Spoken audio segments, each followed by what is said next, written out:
welcome to another edition of the Skull Session. And today, my guest is Aaron Ryan. Is that correct? That's it, right? That's correct. Yep. All right, what's up, man? What are you gonna go on? Oh man, what do I have going on? Well, it's lots of writing and lots of marketing. As a self-published author, I'm marketing, marketing, marketing.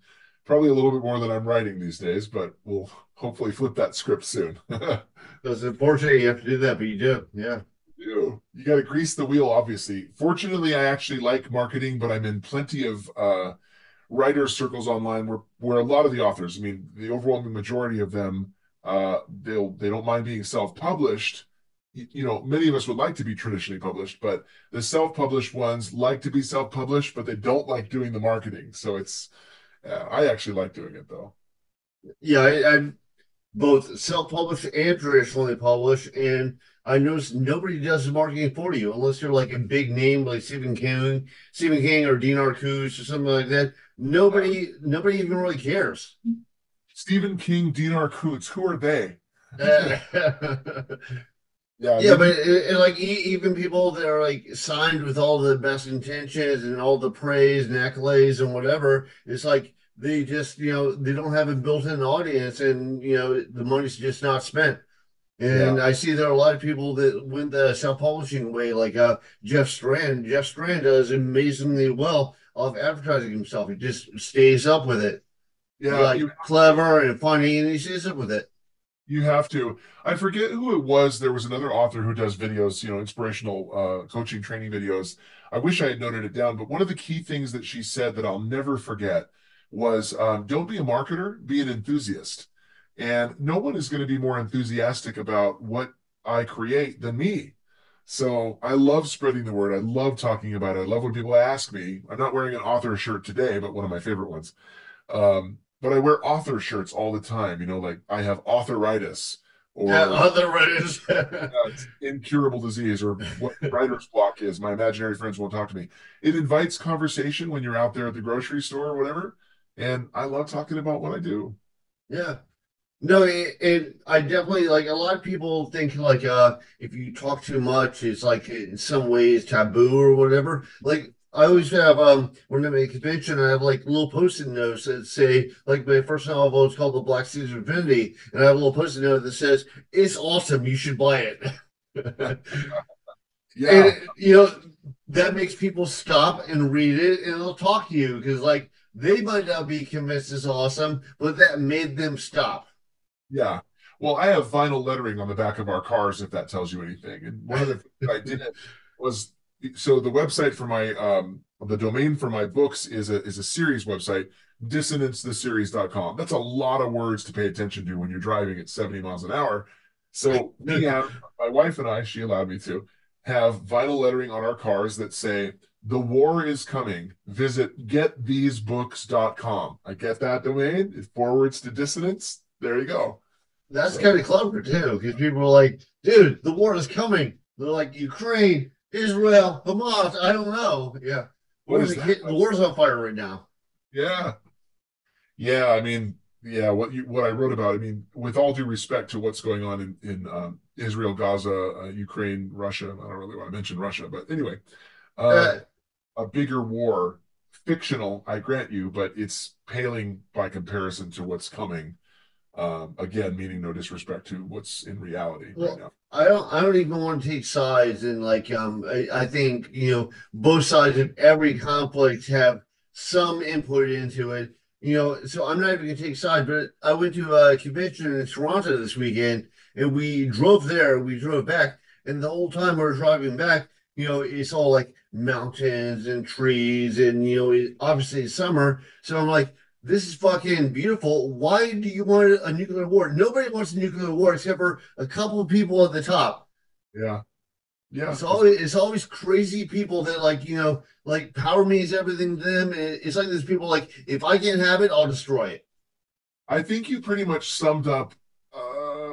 I mean, the whole role of my primary antagonist in my that's really the problem. My series is called Dissonance, and it's about an alien invasion that happens in 2026. Okay, There's awesome. I yeah, love cosmic horror. That's my favorite type of horror. yeah. Well, it's set in 2042, but it's, I mean, through reading through the progression of the series, you find that the bad guys, yes, we have aliens on our planet, we don't want them there, but the bad guys are actually among us, and they're human, and they're those that want to cling to power. They're those that are, talk out of both sides of their mouths, and they're just living in dissonance with us right now. So the aliens kind of become a little more than a nuisance, at that point when you realize who the true Have you enemies are. seen the movie They Live? Yeah, a long time ago, but yes. So a little bit along those lines. I mean, obviously it's different, but like just a little bit like aliens among us influencing us. Yeah, these are, I mean, yeah, I mean that is there's creepy, and I remember the footage from that. You pull the face off and stuff. And you put My in those glasses, and you can suddenly see what they really look like. Yeah, Roddy McDowell, or not McDowell, Roddy Piper. yeah. Longest fight scene in history. Exactly. It Alley fight, wasn't it? what? It was an alley, a fight in an alleyway, Yeah, wasn't a fight in the alley. It's like his construction coworker, and they have this long back and forth fight. Like I remember the first time I saw, it, I was like, dude, is this ever gonna end? But yeah, it's the longest in history. it? It was crazy. Yeah, these aliens, they're very much aliens. They're not people, obviously. These aliens float out of the sky in my series. But the sad part is that they occupy Earth, they kill off 80% of mankind, and we're forced to live out an existence and eke out an existence in the shadows. And you would think after 16 years of alien occupation, we'd be getting along, we'd be working together and trying to kick these things to the curb. But there are the elements among us at the top, once again, desperate to cling to power, desperate to do whatever they can to assure their own place. And it's just sad. It's kind of a Well, reference. also people tend to be like a little bit territorial and aggressive, and it's like, wait a minute, you don't tell me what to do. This is my flag, or this is my country, or this is my territory, or whatever. So yeah, all these egos come into play. Yeah, it's just sad. It's kind of, I mean, it's on today's society too, but it really, I mean, honestly, as sad as it is, it harkens back to Rodney King. Can we all get along? Yeah. That's kind of the running Well, refrain. Martin Luther King, yeah.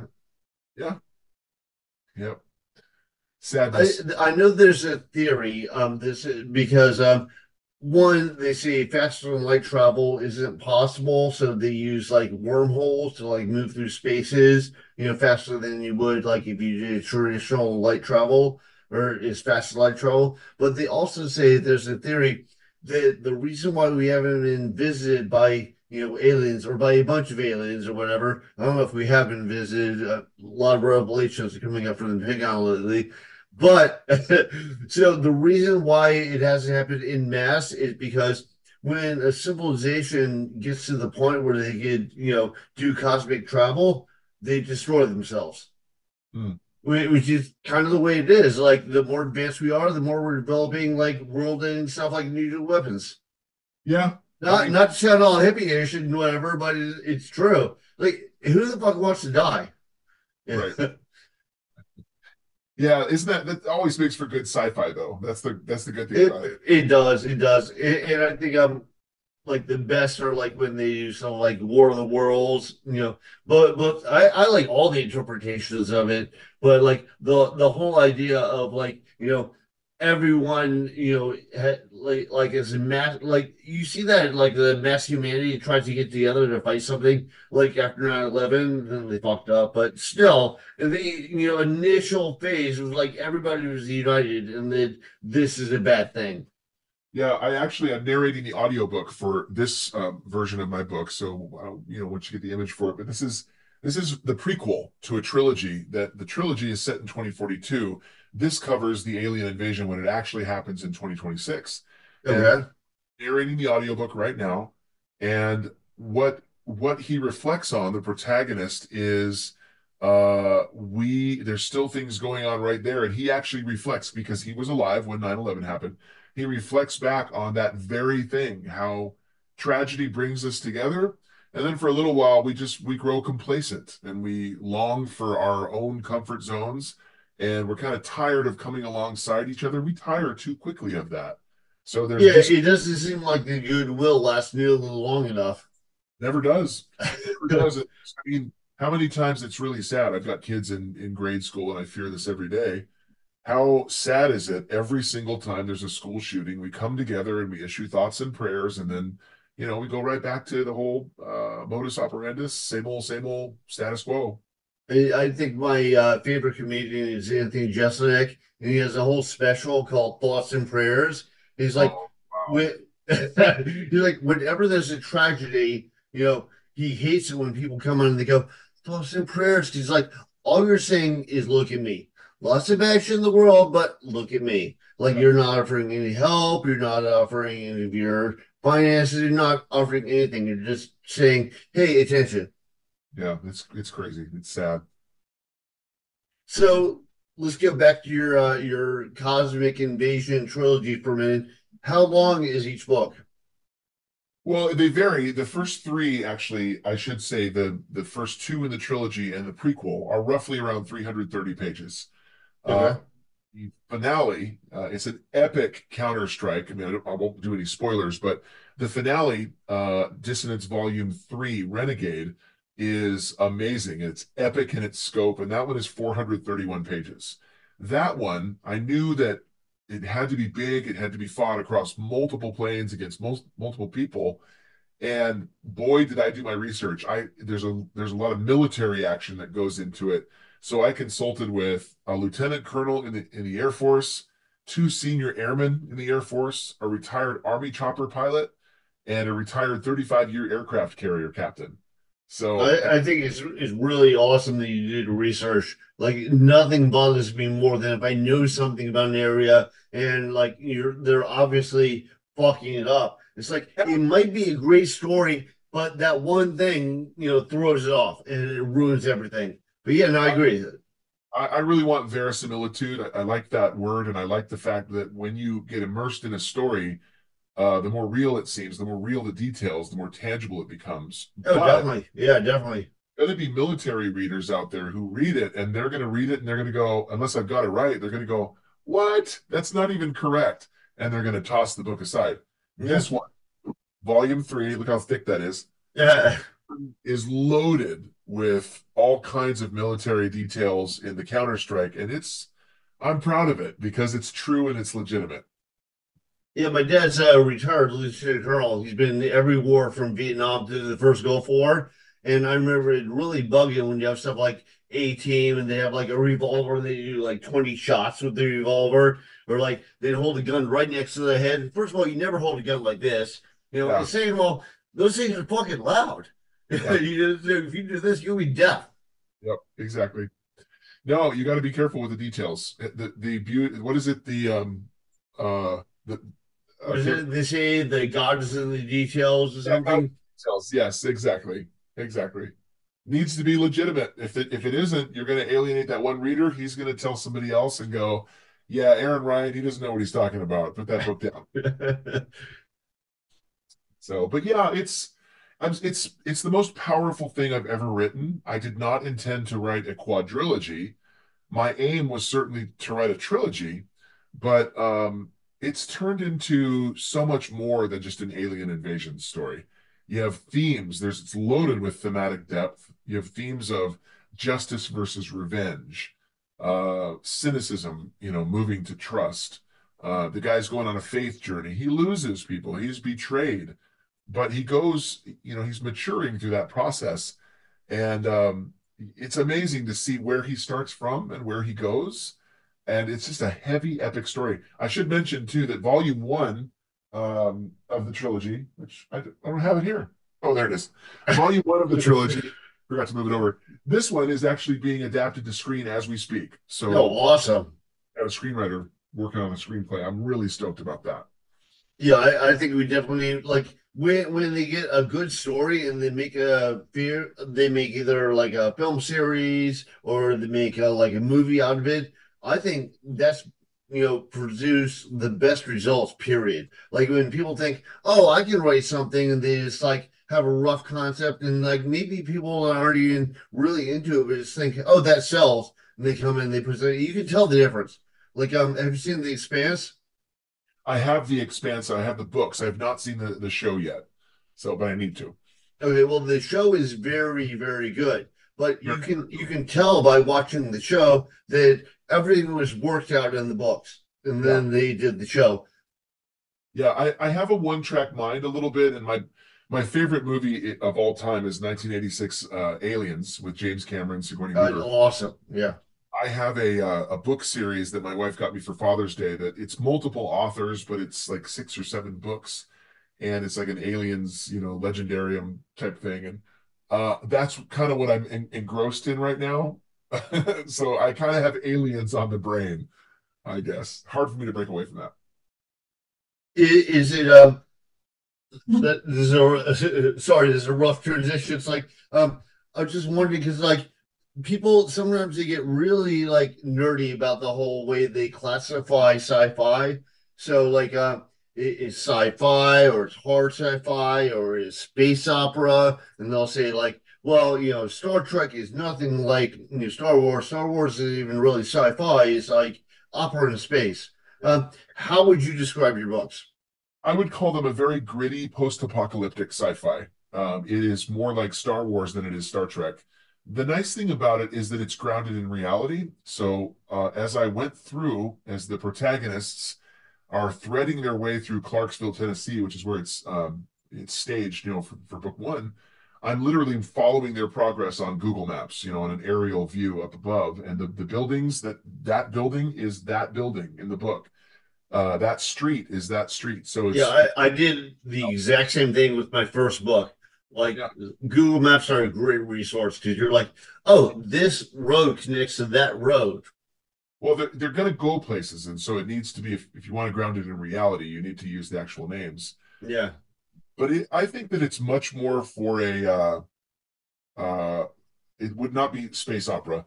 The way that it's closer to Star Wars is that it's gritty. I mean, Star Wars has the Empire, the Millennium Falcon is dripping oil through some of the Right. panels on its hull.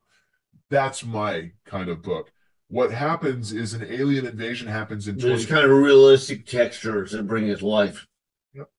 An alien invasion happens in 2026, kills off 85% of humanity.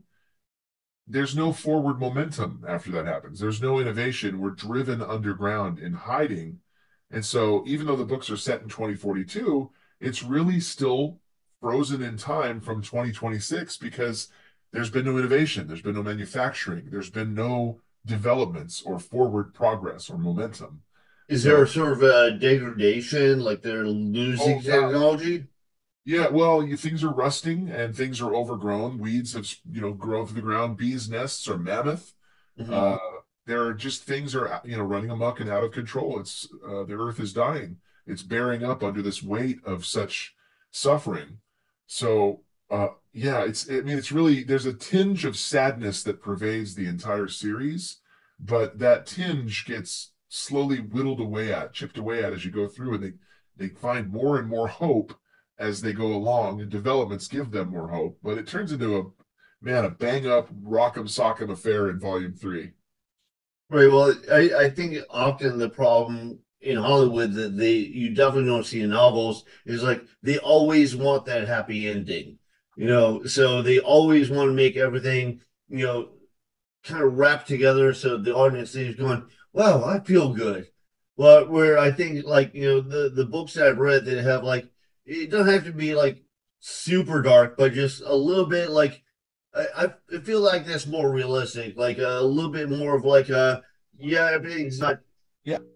So Act One of it's basically 3 acts. These books are 3 acts, and Act One does not end on a happy note at all. Cameron has been betrayed. The protagonist has been betrayed, and he wants blood. He wants revenge.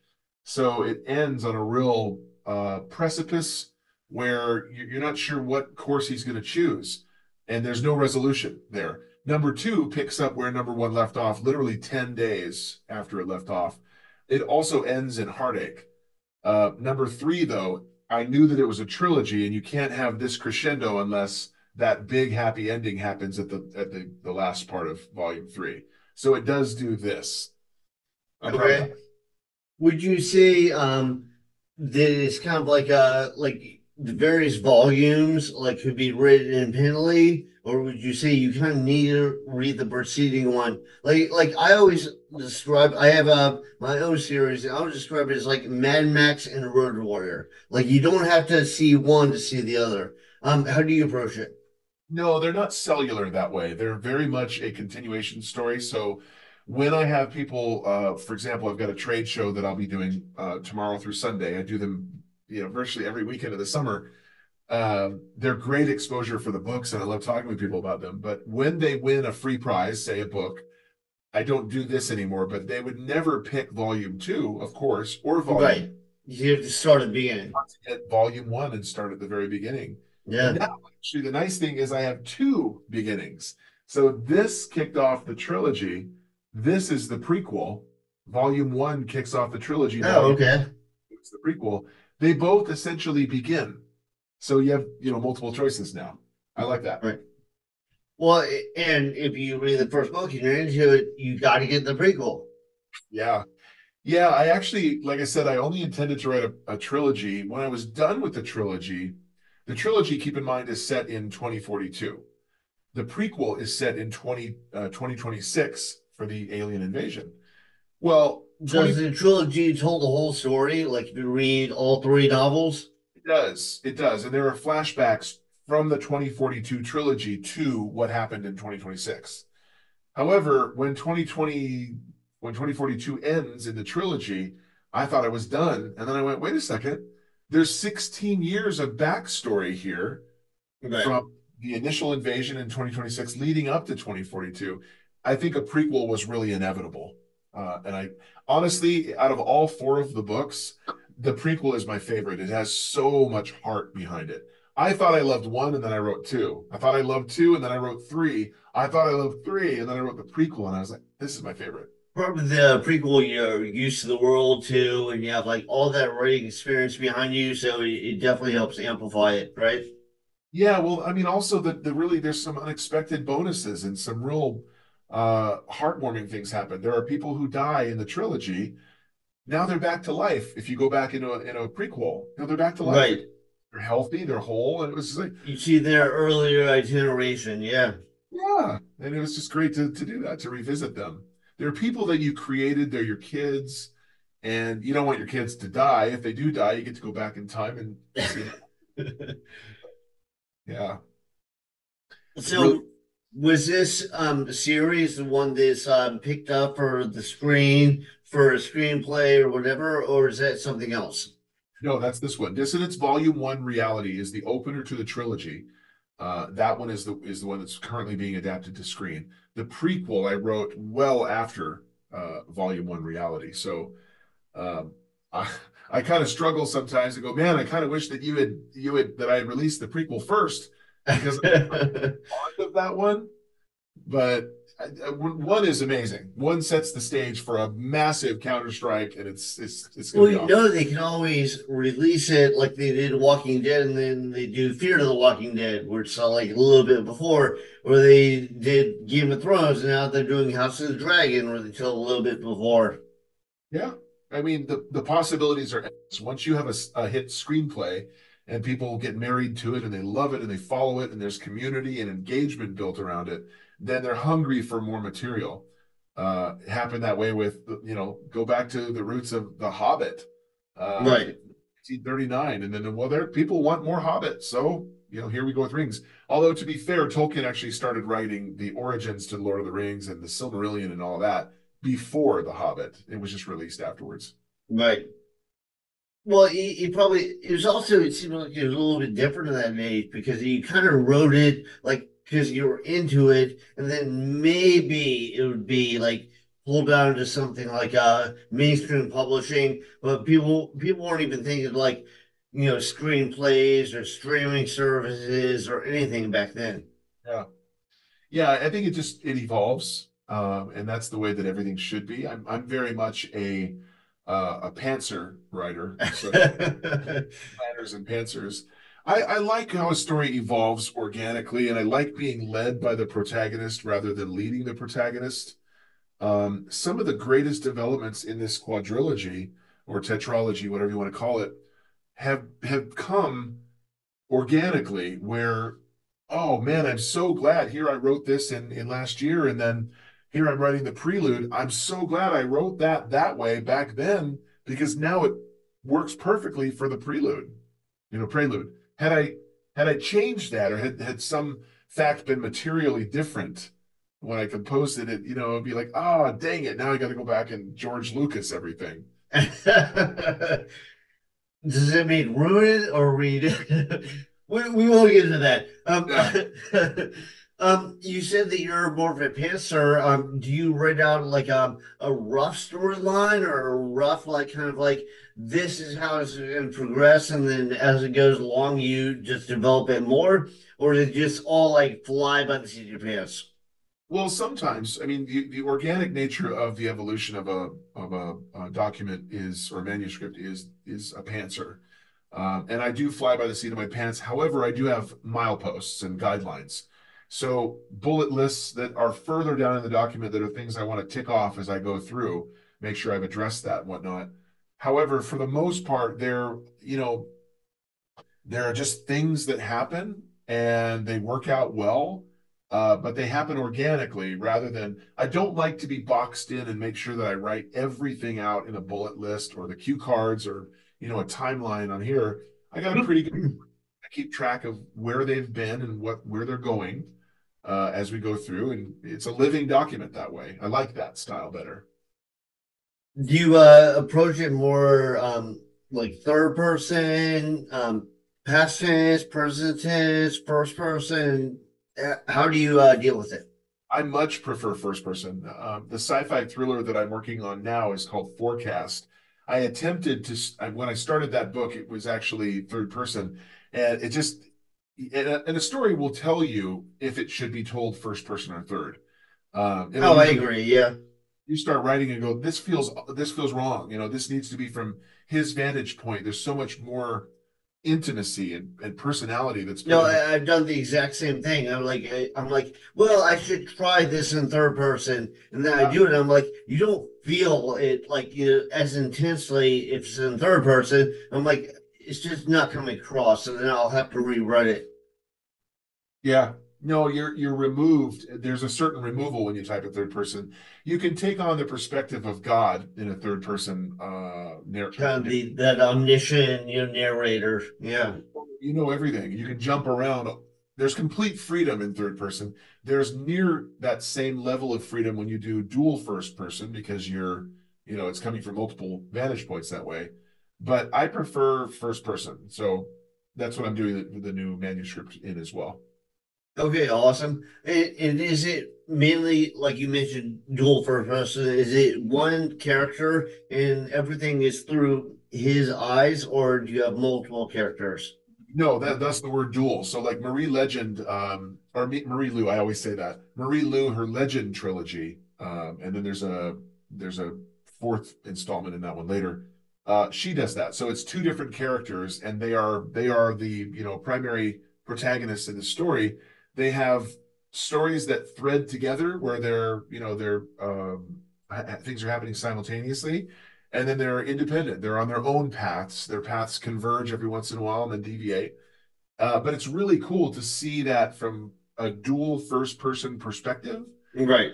And then it's really cool to see them come together, or this happened in this person's chapter, and now it's addressed in this person's chapter because they were both there. And it's a really cool way to weave a timeline.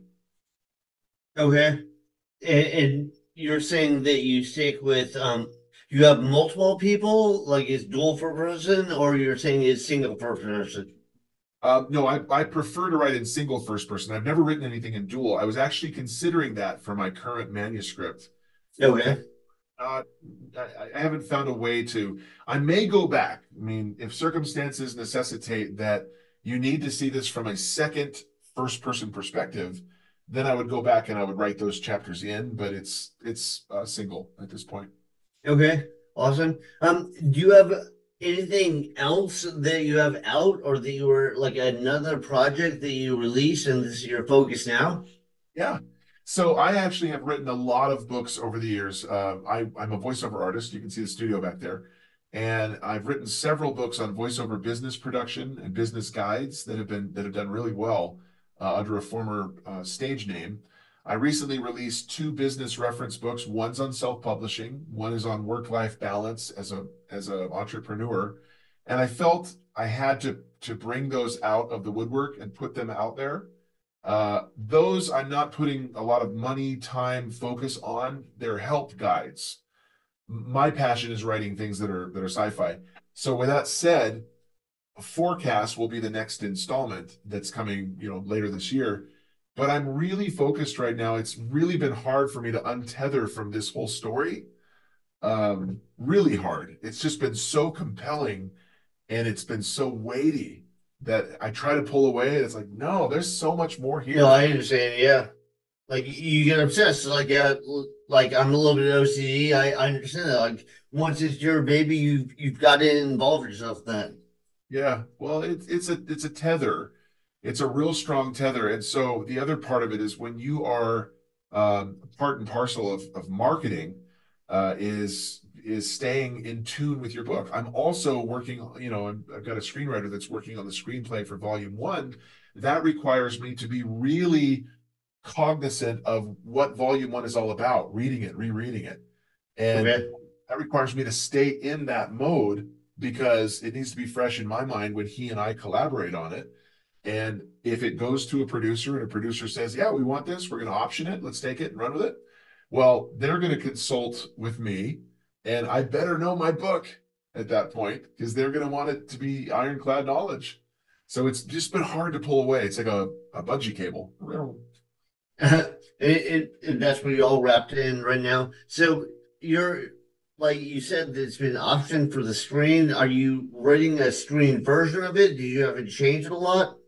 No, it's not been optioned yet. That's what we're working, or that's what we're about ready to work on. I have a screenwriter that I've contracted. I'm not doing it, but he works very collaboratively. So he is writing it, and every week we collab, and then we meet over Zoom. We talk, and he shares with me the next bits that he's written. He invites feedback. For example, when he introduced two primary characters, their ages were different from what I had written them in the book. One of them didn't matter so much. That age was fine, but the other one did. It's crucial that that person was much lower, much younger in age. So he had his reasons. I said, I don't agree. I really needed, her to be younger. And he changed it. So I'm very thankful for that. He takes feedback well, but he's a really good guy and is doing it justice. So So he's basically just taking your work, but editing it so it works better as a screenplay. as a screenplay, and you need to do that. You can't tell a whole book into a screenplay. You can't tie that many words into a screenplay. But what he's doing is he's comprising or he's not comprising. He's sculpting the treatment of it. Excuse me, the whole screenplay and also the pitch. And the pitch is what's the encapsulated version of what will become the pilot. Right. I should say he's doing the treatment for the pilot, which will be the first episode. But the pitch is what he'll give to producers and say, here's the whole story in a nutshell. Here's the screenplay behind it. Here's what the overall story is about. What do you think? And he already has people that he knows will be interested in it. So this is a plastic desk, but knocking on plastic. Knocking on plastic wood.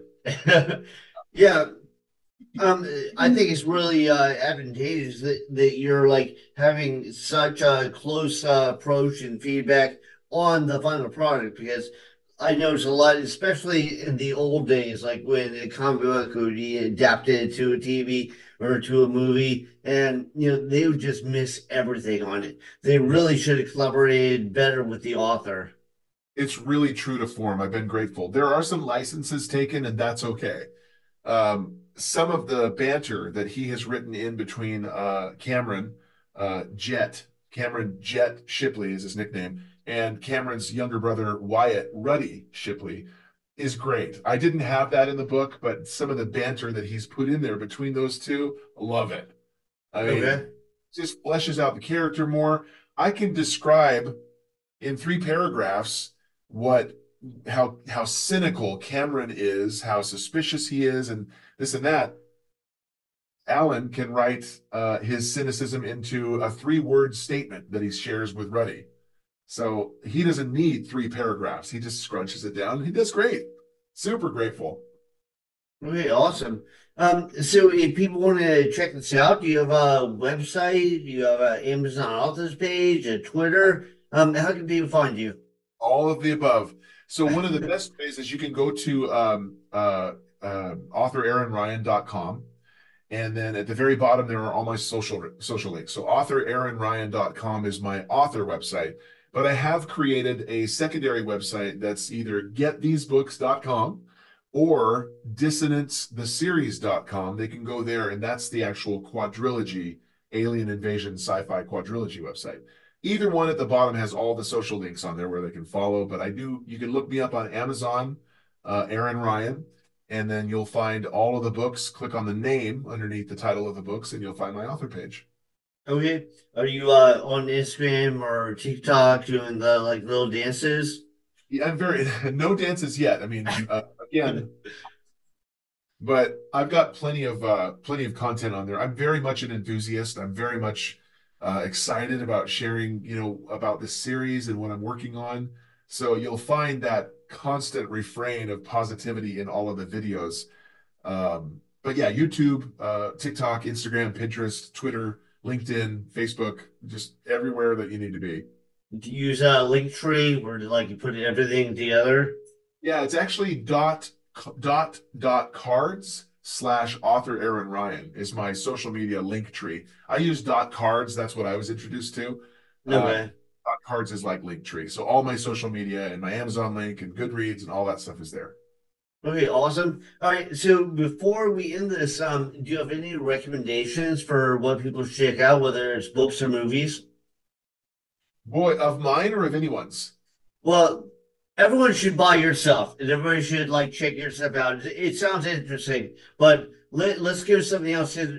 By what you pick out might also make people go, "Oh, wow, I like that." So, Boy, so I'm going to recommend one movie and one book every day of the week and twice on Sunday. One is 1986 James Cameron's Aliens with Sigourney Weaver. Best movie of all time. Absolutely love it. If you like sci-fi, if you like military sci-fi, if you like a really good, well done movie with a great plot and great action and story, Aliens. I'm also going to recommend in book form, if you've only seen The Lord of the Rings in movie format, they're really well done. I mean, they're well done. Peter Jackson did a fine job. New Line Cinema did a fine job. Read the books, though. They are so drenched in richness. They are loaded with really good, powerful storytelling. In the movies, they've humanized Gandalf so much that he's kind of he's not bereft of power, but you'll find there's a different Gandalf waiting for you in the books that is so much more powerful. yeah, Uh, man. it's amazing. I mean, the whole story is so well written. He took 15 years to write it, for crying out loud. It should be. So watch Aliens, read Lord of the Rings. You don't have to do it all in one day. Yeah. I would second both those recommendations. Okay, anything else? There's this great author named Aaron Ryan. I would check. Yeah, I heard about him. I heard his sci-fi series is amazing.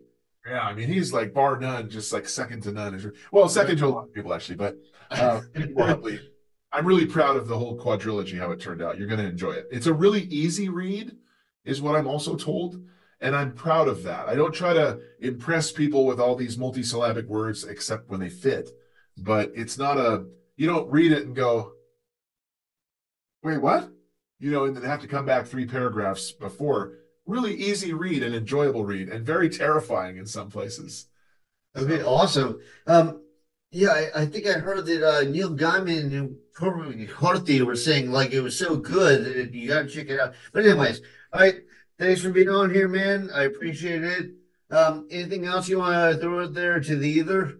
oh, just thanks for having me. I appreciate it. And if you're an author, be you. Everyone else is already taken. Oscar Wilde said that. Be yourself. Everyone else is already taken.